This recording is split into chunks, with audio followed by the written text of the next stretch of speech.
Walang sinayang na oras ang grupo nila Dante sa pagsagip sa 30,000 halaga ng pananim na litsugas sa strawberry farm.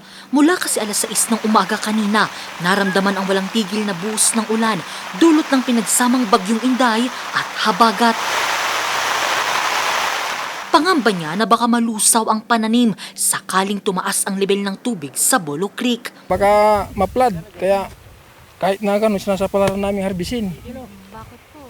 Para Para kung po ma'am, hindi... mapakinabangan. mapakinabangan po.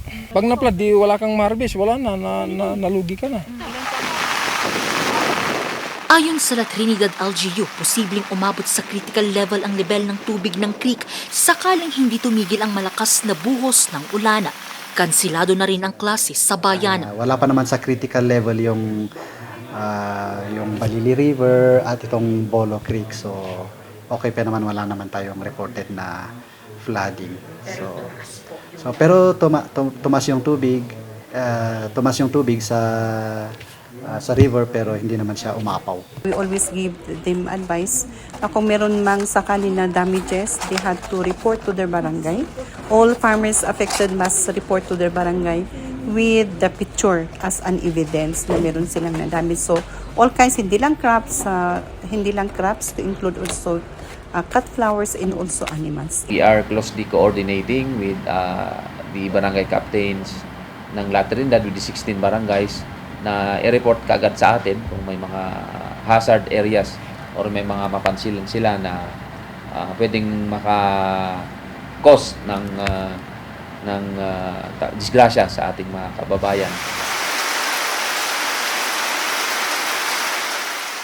Samantala, hindi rin nakaligtas sa epekto ng habagat at bagyong Inday ang Baguio City.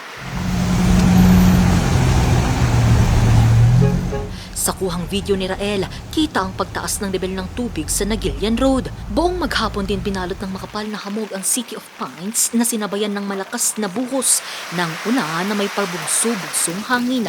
Dahil dito, ilang mga puno ang nabuwal sa Ligarda Road. Bumagsak ito sa ilang nakaparadang sasakyan. Binabantayan rin ng Baguio City LGU ang lagay ng City Camp Laguna. Sa ngayon, patuloy na nakamonitor ang pamahalang lungsod sa posibleng epekto ng bagyong Inday at habagat. Angel Arquero, RNG News.